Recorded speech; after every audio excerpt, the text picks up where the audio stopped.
Hoy os hablo del Amazonas amazónico. Bueno chicos, pues aquí tenéis un ejemplar joven de Amazonas amazónico. Es todavía un pollito y por eso le estáis oyendo esos ruidos que hace, que es reclamar comida.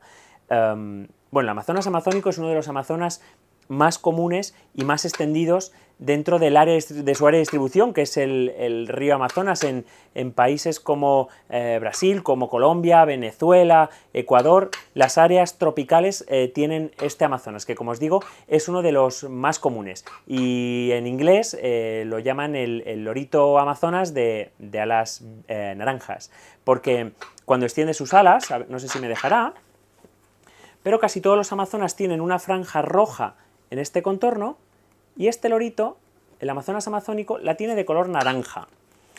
Es muy parecido al Amazonas, que más lo podéis confundir es con el Amazonas aestiva, porque los Amazonas aestivas también tienen en la frente amarillo y azul, pero el Amazonas amazónico se diferencia porque su pico es blanco, su tamaño un poco más pequeño, suelen ser individuos de alrededor de unos 30 centímetros, y que pesan aproximadamente unos entre 300 y 350 gramos. Hay que tener mucho cuidado porque son loros, como todos los amazonas, que tienden a comer mucho y a poder engordar. Por tanto, su dieta tiene que estar muy restringida en semillas.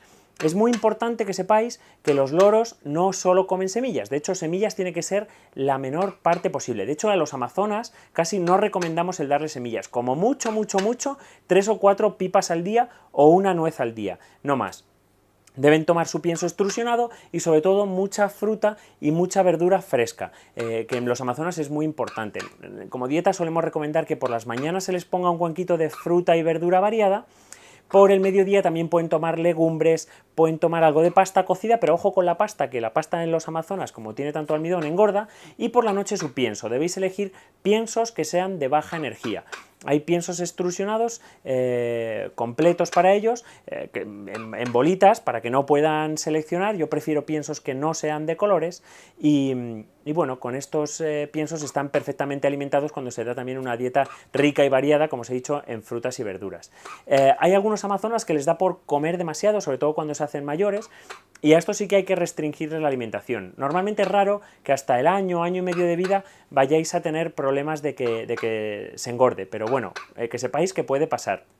Es muy interesante también a la par poderles dar de vez en cuando o bien dátiles especiales de alimentación del loro, o bien aceite de palma, que se puede conseguir preparado. Es importante que venga de agricultura ecológica ese aceite de palma, que no sea industrial, que sea de comercialización ecológica, porque es verdad que muchas plantaciones de aceite de palma están destruyendo gran partes de selva, siempre que se hace de una manera que no es controlada, pero existen determinadas marcas que comercializan aceite de palma de modo ecológico, que es el que yo os recomiendo que utilicéis, sobre todo porque además os aseguran que está libre de pesticidas, herbicidas, y que la agricultura que realizan en él es ecológica, que es pues bueno, amigable con el medio. De comportamientos, como todos los amazonas, la verdad que son muy amistosos, hay que manejarlos lo más posible y siempre desde pequeñitos. Y bueno, ya lo veis, cuando es desde pollito se portan muy bien. Ahora, no esperéis que los amazonas amazónicos hablen fenomenal, es verdad que sus primos hermanos, los amazonas aestivas, tienen mejor capacidad para poder hablar que los amazonas amazónicos, y como peculiaridad hay algunos de ellos, sobre todo los machos, que pueden salir un poco gritones. Entonces lo que tenemos que hacer es, en el momento que estos animales hagan muestras de que quieren empezar a gritar, que suele ocurrir a primera hora de la mañana o a última hora de la tarde, meterlos en un transportín o en un sitio que ellos puedan considerar que es un castigo, ¿vale? Y que esa rutina de gritar se termine. Los pájaros normalmente gritan para comunicarse con sus congéneres o comunicarse con nosotros, es muy típico que lo haga cuando se quedan solos. De tal manera que cuando hace este comportamiento, cogemos, le decimos no, le podemos meter en un transportín a oscuras, y eso enseguida el pájaro lo va a asociar como que está haciendo algo que a nosotros no nos gusta, porque a él no le gusta meterse ahí tampoco en un transportín.